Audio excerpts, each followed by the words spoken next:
लोकसभा चुनाव के दूसरे चरण से पहले एमपी में कांग्रेस को एक और बड़ा झटका लगा है। कांग्रेस के कई बड़े नेताओं ने हाथ का साथ छोड़कर बीजेपी का दामन थाम लिया। तो वहीं कमलनाथ के करीबी संदेश गर्ग और दतिया से करीब 100 कांग्रेसी बीजेपी में शामिल हो गए।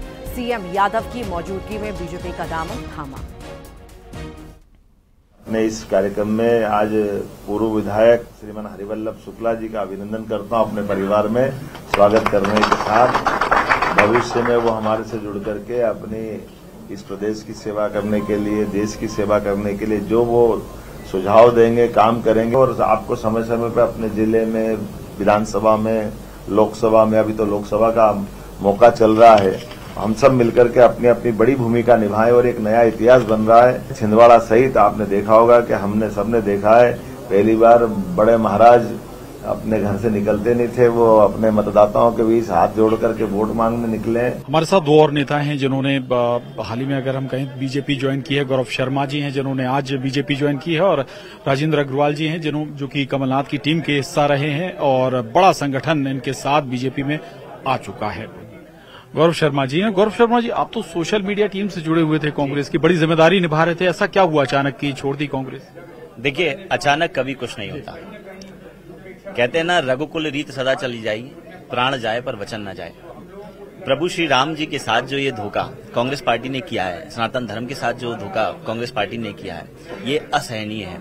और मैं ही नहीं, इस पूरे संसार में यदि किसी में सच्ची मानवता है, कोई सच्चा हिंदू है, कोई सच्चा सनातनी है, तो वो ऐसे कांग्रेस पार्टी के निर्णय के साथ दोबारा कांग्रेस पार्टी के साथ नहीं रह सकता। मैं आपसे फिर कह रहा हूं, निस्वार्थ भाव से भारतीय जनता पार्टी ज्वाइन की है, स्वयं के भविष्य के लिए नहीं, इस देश के भविष्य के लिए, सनातन धर्म के भविष्य के लिए, और सच्चे हृदय से जुड़े हैं, स्वयं को समर्पित किया है, प्रभु श्री राम के चरणों में समर्पण करके इस भारतीय जनता पार्टी की सत्ता ली। आज जो नेता जिन्होंने बीजेपी ज्वाइन की है, ये संगठन से जुड़े हुए हैं, सोशल मीडिया से जुड़े हुए नेता थे, और इसका बड़ा लाभ बीजेपी को मिल सकता है। खिलान सिंह के साथ प्रशांत कटारे, न्यूज 18 भोपाल। हरदा के मोरगढ़ी में कमलनाथ ने चुनावी सभा को संबोधित किया। कमलनाथ ने इस दौरान प्रदेश सरकार पर हमला भी बोला। उन्होंने कहा कि प्रदेश बेरोजगारी में नंबर 1 है। कमलनाथ ने खुद को धार्मिक बताते हुए कहा कि धर्म आचार विचार का विषय है, लेकिन बीजेपी के लिए राजनीतिक प्रचार का विषय है। इसी के साथ ही उन्होंने कहा कि राम मंदिर देश की जनता के सहयोग से बना है, इसीलिए वो हम सबका है। हम सब धार्मिक है, हमारी धार्मिक भावनाएं हैं, धर्म आचार का विषय है, हमारे विचार का विषय है, पर राजनीतिक प्रचार का विषय भारतीय जनता पार्टी ने इससे बनाया। ये राम मंदिर की बात करेंगे, जैसे राम मंदिर का पट्टा इनके पास है। राम मंदिर तो आपके चंदे से, देश के चंदे से बना, ये राम मंदिर आपका भी है।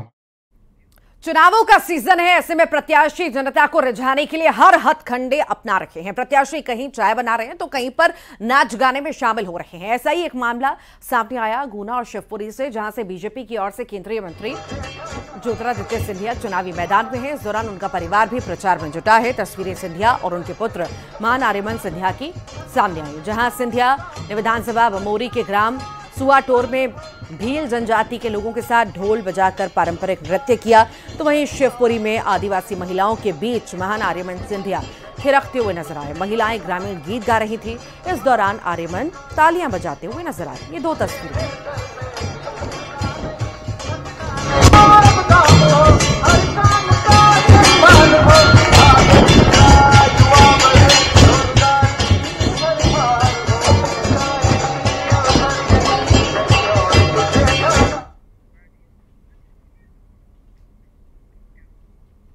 तो वहीं केंद्रीय मंत्री ज्योतिरादित्य सिंधिया के बेटे महान आर्यमन चुनाव प्रचार में जुटे हुए हैं, और इसी क्रम में महान आर्यमन ने शिवपुरी में युवाओं से संवाद किया और जिम में एक्सरसाइज भी की।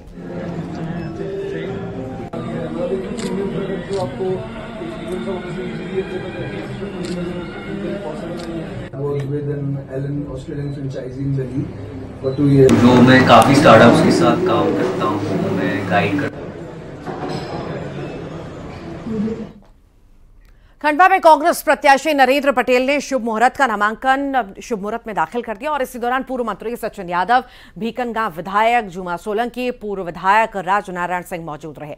इस मौके पर नरेंद्र पटेल ने कहा कि खंडवा में 19 में से 9 चुनाव कांग्रेस ने जीते हैं, अब फिर से जीत दर्ज करेगी। 400 पार के नारे की हवा उसी तरह निकलने वाली है जिस प्रकार से 2004 में इंडिया शाइनिंग और फील गुड का नारे का हवा निकालने का काम हुआ। भारतीय जनता पार्टी जिनकी 10 साल से केंद्र में सरकार है, जिनकी 20 साल से मध्य प्रदेश में सरकार है, जो पुरानी गारंटियां उनने दी थी, उन गारंटी को क्या हुआ, देश की जनता और प्रदेश की जनता ये सवाल कर रही है।